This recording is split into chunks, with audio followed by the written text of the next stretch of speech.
The nation marks 1 year since former President Yoon Suk-yeol briefly declared martial law. A civic group-led rally is underway to commemorate the night the order was made. Calling it the Day of People's Sovereignty, President Lee Jae-myung pledged to designate December 3rd as a public holiday to commemorate how the nation overcame the political turmoil. The South Korean leader also met with foreign media on Wednesday, saying that securing U.S. consent for nuclear-powered submarines was the major achievement of his two recent summit talks with U.S. President Donald Trump. 자유 헌정 질서를 지키기 위해 비상 개혁을 선포합니다. 국민 여러분, 지금 국회로 와 주십시오. 개혁 해제 요구 결의안을 상정합니다. 가결 여부를 선포합니다. 싫어. 파행하라. 충원 피청구의 대통령 윤석열을 파면합니다. 대통령 이재명.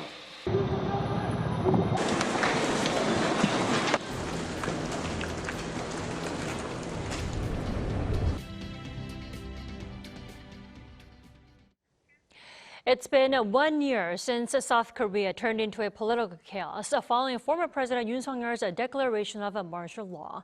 And tonight, over at the National Assembly, a rally is being held to mark 1 year of overcoming the turmoil. We now go live to our political correspondent, Moon Hae-ryun, who is standing by with more. It's good to see you, Hae-ryun.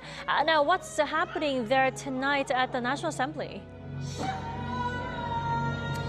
Good evening, Tammy. The big headline here tonight is the big rally being held outside the National Assembly, as you can probably tell from the big crowd gathered behind me.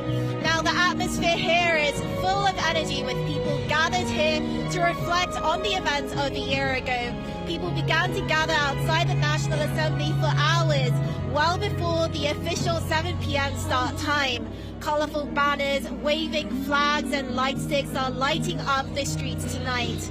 Food trucks from various civic groups are handing out food to those who've come, and K-pop music has been blasting from the speakers, reminiscent of the protests that erupted after the martial law declaration last year, while a series of speeches has been delivered under the banner Civil March to End Insurrection and External Subversion and Advance Major Social Reform. Here's what some of the people in the crowd had to say. The weather suddenly got so cold, but I came out here with the hopes of ending the insurrection soon. It feels like time has flown by. Some issues have been resolved, while others remain, but as a citizen, I will continue to work hard to address even those that haven't been resolved. The program here is set to continue well into the night, but that's all I have for now, so back to you, Tammy. All right, Hae-ryun, thanks for the coverage tonight. Now, on this day, marking the first anniversary of former President Yoon Suk-yeol's martial law declaration, President Lee Jae-myung has proposed designating it as a special holiday, expressing gratitude to the people for their efforts. Our senior presidential office correspondent Yoon Jang-min reports. Exactly 1 year after the martial law declaration, President Lee Jae-myung praised the Korean people's peaceful efforts to block military rule while condemning the incident itself, calling both the attempted coup and the civic resistance unprecedented in a 21st century democracy. 역설적이게도 지난 12.3 쿠데타는 우리 국민들의 높은 주권의식과 대한민국 민주주의의 놀라운 회복력을 세계 만방에 알린 계기가 됐습니다. President Lee on Wednesday issued a special statement, first anniversary of the Revolution of Light. He proposed designating December 3rd as the Day of People's Sovereignty and making it an official public holiday, expressing gratitude to citizens who stood unarmed against martial law forces and tanks on the night martial law was declared. He added that the Korean people fully deserve the Nobel Peace Prize for their actions. 온 세계에 민주주의의 위대함을 알린 공로로 노벨 평화상을 받는다면 갈등과 분열로 흔들리는 모든 국가들에게 크나큰 전환점이 될 것입니다. With investigations and trials still underway, Yi reiterated his pledge to ensure that those involved are held accountable, saying they must be judged for attempting to undermine the constitutional order out of private greed and even plotting a war with a foreign entity. 다시는 쿠데타를 꿈조차 꿀 수 없는 나라, 누구도 국민 주권의 빛을 위협할 수 없는 나라를 만들기 위해서라도 정의로운 통합은 필수입니다. When it comes to establishing a special tribunal to handle insurrection charges, now under discussion at the National Assembly, Yi said he believes lawmakers will make a wise decision. He gave a similar response when questioned about a possible extension of the special counsel probe. The message of democracy and the rule of law carried into a luncheon later in the day, as the president invited 5 key figures, including the National Assembly Speaker and the Supreme Court Chief Justice, to the presidential office. Yu Jung-min, Arirang News. And after delivering his special statement, President Yi also held a press conference with international journalists. Now topping the briefing were diplomatic affairs, and the president singled out the acquisition of a nuclear-powered submarine as a major outcome of Seoul-Washington summit talks. Our top office correspondent Song Yujin has more. South Korean President Lee Jae-myung says the most consequential outcome of his 2 summits with U.S. President Donald Trump was Washington's approval for Seoul to build nuclear-powered submarines.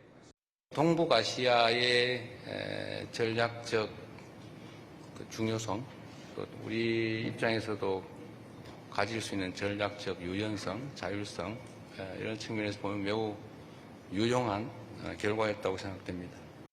Speaking to members of the foreign press on Wednesday, President Yi again dismissed concerns that pursuing such vessels could undermine the global nuclear non-proliferation regime. He emphasized that South Korea remains fully committed to non-proliferation and that going nuclear would contradict its goal of a nuclear-free Korean peninsula. Another area of focus was Seoul's approach to relations with its neighbors. When asked about the escalating tensions between China and Japan, President Yi said taking sides would only make things worse. 한쪽 편을 들기보다는 모두가 함께 공존할 수 있는 길이 무엇인지를 찾도록 하고 또 가능한 영역이 있다면 우리로서도 갈등을 최소화하고 중재 조정할 수 있는 부분이 있다면 그 부분의 역할을 하는 게 더 바람직하겠다 이렇게 생각합니다. Yi mentioned that he is willing to visit both China and Japan soon to hold talks with President Xi Jinping and Prime Minister Sanae Takaichi to further strengthen bilateral cooperation with each country. Looking at Russia, President Yi acknowledged diplomatic difficulties, citing the war in Ukraine and Moscow's deepening ties with North Korea. Still, he said Seoul will continue efforts to keep communication channels open to improve relations. 대한민국도 러시아에 대한 제재에 참여하고 있습니다. 사실은 상당히 갑갑한 상태가 돼 있죠. 북러 관계가 우리 입장에서 매우 바람직하지 않은 상태로 진전되고 있는 건 사실이죠. 그렇다고 해서 포기할 수는 없습니다. Regarding North Korea, the president expressed his willingness to formally apologize to the North over newly surfaced allegations that the previous Yoon Suk-yeol administration sent leaflets to the North to heighten tension and thereby justify its martial law declaration, but added that he needed to be cautious as this could ignite ideological conflicts at home. As the year draws to a close, eyes are on how President Yi will navigate an increasingly complex geopolitical landscape in the new year and how he will continue advancing his pragmatic diplomacy centered on the national interest. Song Yujin, Arirang News. And with the National Assembly being at the heart of the martial law declaration fiasco last year, our political correspondent An Sung-jin walks us through what happened that day through the account of a witness. Kim Sun-young is a union member, and December 3rd, 2024 was just another day. Nothing different for him. When we hold a sit-in here, except for weekends, we basically live here, eating and sleeping in a tent as we continue our protest. He wrapped up his day around 10 p.m. and was ready to head to sleep when his colleague told him martial law had been declared. In disbelief, Kim was one of the first to witness the initial entry of martial law troops and the clash between the crowd gathered in front of the National Assembly and the police. To be honest, I'm human too. I was scared and terrified, but as I sat there thinking, I realized this wasn't a moment to run. This was a moment to step out. From students and teachers to war veterans, Kim said he met all kinds of people among those who came to protest the martial law declaration. He set up speakers so they could give speeches and make announcements. Though he now no longer remains outside the National Assembly, the day still weighs heavily on his mind. Back then, everything felt overwhelming, but the year passed so quickly. After watching everything for a year, it's just how incredible the Korean people are. Former President Yoon Suk-yeol declared martial law at 10:29 p.m. on December 3, 2024, bringing thousands of citizens to the National Assembly demanding the lifting of the declaration. Lawmakers also gathered to pass a motion to cancel the martial law decree, though entrances were already blocked at around 11 p.m. In order to evade police patrol, National Assembly Speaker Woo Won-sik climbed over this 1-meter-high wall, using it to access the entrance to the National Assembly and convene a plenary session. More than 200 armed martial law troops began entering the National Assembly grounds by helicopter and soon clashed with aides and staff inside the building, leading to physical confrontations. Shortly after 1 a.m., all 190 lawmakers present, out of the 300-member total, voted in favor of the motion, which meant that the majority approval enabled them to cancel the martial law decree. I hereby declare that the resolution calling for the lifting of martial law has passed. Following the vote, martial law troops began withdrawing from the National Assembly, and a little after 2 a.m., all personnel had pulled out. Former President Yoon then approved the motion to lift martial law in a cabinet meeting and publicly announced the end shortly before 6 a.m. on December 4th. During those 8 hours after martial law was declared until it was lifted, more than 10,000 people gathered, a powerful movement reviving South Koreans' resistance and fight for democracy. For many, the memories of that morning still cast a long shadow. But as the sun rises over the National Assembly, it reminds us that even after the darkest nights, there is still a sense of collective hope. Not only a reminder of what was lost, but what can be rebuilt. An Sung-jin, Arirang News. And the military, whose duty is to protect the lives and safety of the people, once again faced criticism for intervening in politics with the failed martial law attempt. Now, since that night, South Korea's armed forces have been working to reform themselves. For more on this, we have our defense correspondent Kim Bo-kyung here in the studio. Welcome, Bo-kyung. Hi, thanks for having me, Tami. So, Bo-kyung, the martial law incident left deep scars within the military. Now, how are the soldiers coping with the aftermath? Right, so they've been deeply shaken after the former President Yoon Suk-yeol used the armed forces as a political tool, in declaring the martial law. Public trust in the military has collapsed once again, a particularly painful setback for South Korea's armed forces, given the country's history of military rule. In 1961, then Major General Park Chung-hee staged a coup, declared martial law, and launched a military regime. And even after his assassination in 1979, another military government emerged as nationwide emergency martial law was imposed under Chun Do-hwan. This second military dictatorship lasted until South Korea's democratization in 1987. Because of this traumatic legacy, the South Korean military has spent decades trying to rebuild public trust, efforts that have now been severely undermined. It is not surprising that many junior officers are leaving the service. In the first half of this year alone, a total of 2,869 Army, Navy, Air Force, and Marine Corps officers applied for voluntary early discharge, the highest number ever recorded. That figure is more than double the number from the same period 4 years ago. All this comes as their pride in defending the nation has been badly shaken. Even before the martial law incident, young officers were already leaving because military life was simply too difficult. Constant relocations, frontline duties, limited personal time, low pay, and increasing workloads. It took 20 to 30 years after the military dictatorship era for the armed forces to rebuild themselves as a people's military. But then martial law happened, delivering a major blow to soldiers' sense of pride. I do have to say it must have been extremely frustrating for the military. Now, amid this fallout, President Lee Jae-myung appointed a civilian as a defense chief to drive reform within the armed forces. Is that correct? Right. To erase the traces of the martial law, President Lee Jae-myung appointed a 5-term lawmaker as a defense minister, which was An Kyu-baek, becoming the first civilian defense chief in 64 years. Right. And in his inauguration speech, he pledged to transform the military into a people's military and work to regain the public's trust.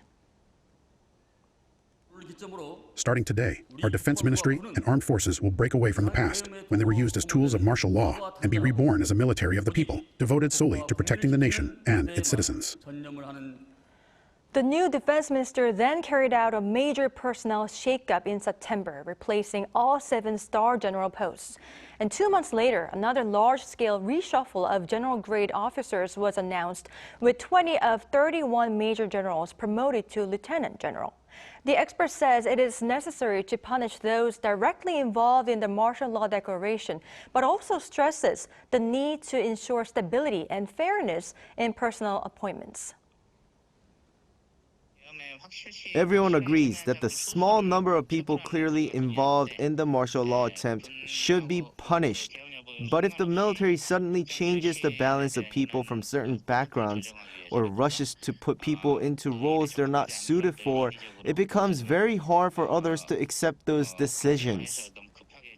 And to prevent the military from becoming entangled in such unlawful orders, I believe the lawmakers have introduced a bill that will give service members the right to refuse such orders. Tell us more, right? Right. So this is in line with the government's plan to revise the provisions that require civil servants to follow superiors' commands, even when they could be unlawful or improper.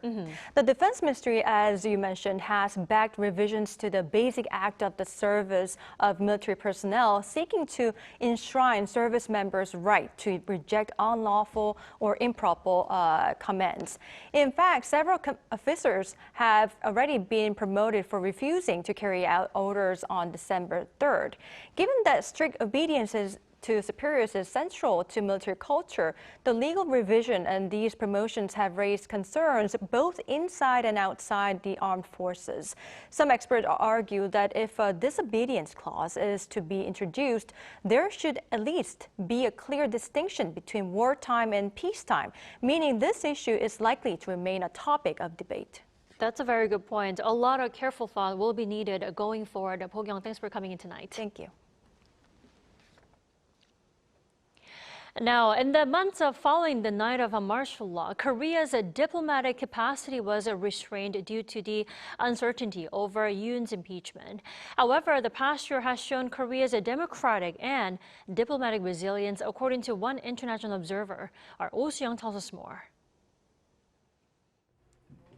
A year after the martial law crisis unsettled South Koreans and foreign observers, the country's diplomatic standing has been restored by democratic resilience and top-level diplomacy. That's according to former EU ambassador to South Korea, Michael Reiterer, who was in Seoul on the night the December 3rd decree was declared. He recalls the disbelief that swept through diplomatic circles as events unfolded. I think I shared probably at the beginning the feeling with the international community that cannot be. This is not true. That was also the reaction of some Koreans around me at that evening. Initial shock quickly evolved into deeper evaluation of what the crisis revealed. He cited warning signs within the previous administration and long-standing vulnerabilities in Korea's political architecture. If you look at this night, probably without civil society and with parliamentarians jumping over the fence and military not really engaging, the whole thing could have turned completely different. So how is it possible that this declaration could have happened? Korea's democratic resilience, he noted, has long rested on the strength of its civic mobilization, which he observed over 2 presidential impeachment crises. Well, I think the Korean history is actually a very strong argument because the engagement of civil society in Korea is probably stronger than in other countries. I mean, I've seen it with my own eyes. 2017, I have seen it. I have seen it last year when I was in Korea and when I saw demonstrations against President Yoon at the time. So I think the pressure from the street is a corrective. But he warned that relying on the public alone to prevent such crises is insufficient.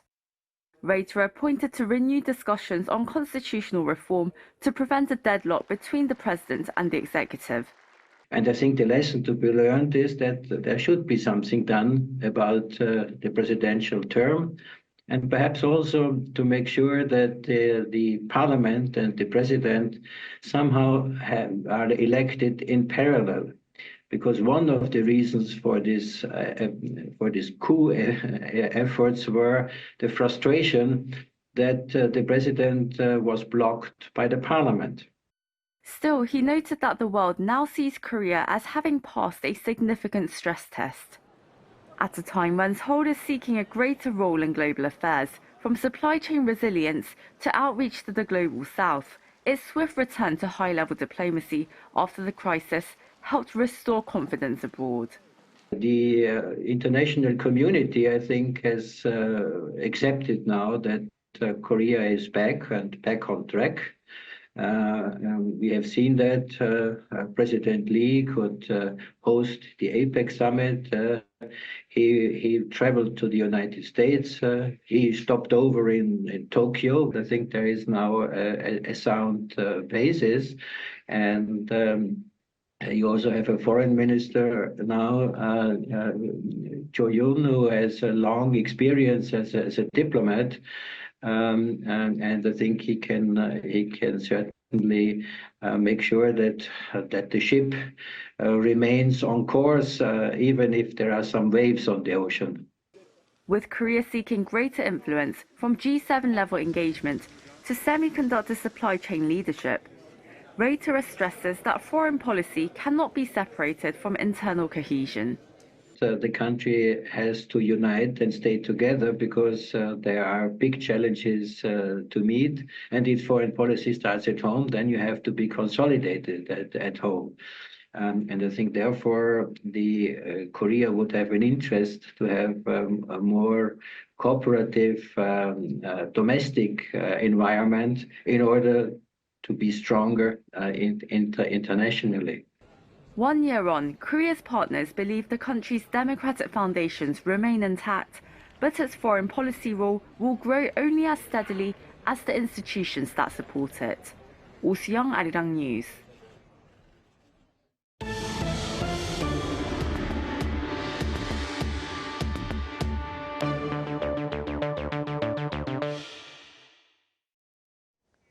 A revised report by the central bank reveals the Korean economy saw a stronger expansion of 1.3% in the third quarter of this year, and a clear indication of a steady momentum despite external risk factors. Park Jun-han reports.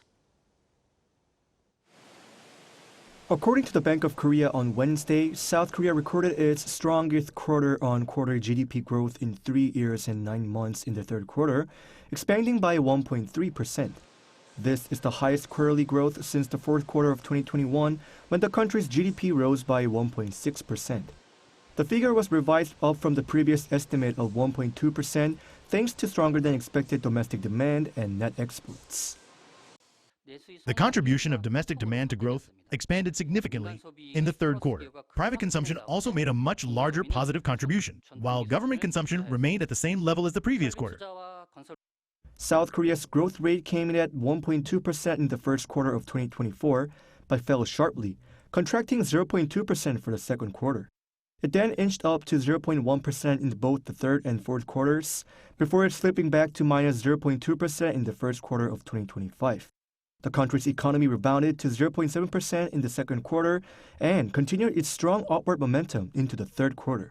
The Bank of Korea said that if the fourth quarter GDP stays above zero growth from the third quarter, achieving an annual growth rate of 1.1%, which is higher than the original 1% projection, is still plausible.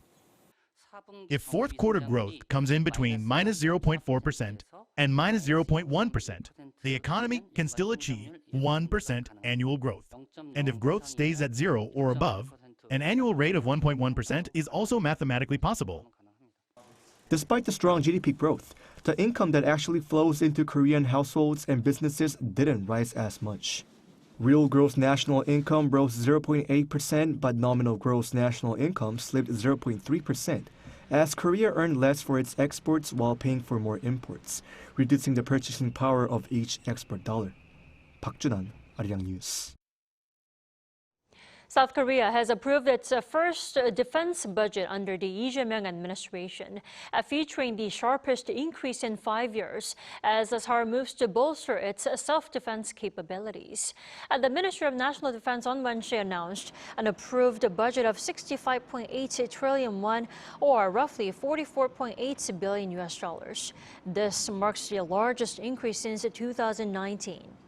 Now, the expanded budget will support South Korea's autonomous defense capabilities, centered on the so-called three-axis system, the country's framework for countering North Korea's nuclear and missile threats.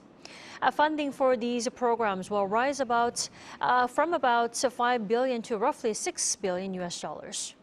Additional investments include AI-based defense solutions, mass production of the KF-21 fighter jet, and upgrades to other strategic assets. Defense R&D will climb to $4 billion. That's up to 20%, with a new funding for a defense space certification center and enhanced satellite capabilities.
It's the coldest day of this winter. The temperatures remain below zero even during the day today. Cold wave advisories have been issued in center areas, northern parts of Gangwon-do, Gyeongsang-buk-do, and Chungcheong-buk-do provinces. Heavy snow is forecast around the west coast regions in this freezing air. Heavy snow advisories have been issued on the west coast of Chungcheongnam-do province, the Jeollado provinces, and the mountainous areas of Jeju Island. The west coast areas and the mountainous areas of Jeju Island will receive up to 10 centimeters of snow by tomorrow morning. It will be freezing tomorrow morning nationwide, with Seoul at -9 degrees and Chuncheon at -14 degrees. Daily highs will rise not too much, up to 3 degrees in Seoul, 8 degrees in Busan. The first snow of this season is forecast tomorrow. And that's all for Korea. Here are the weather conditions around the world.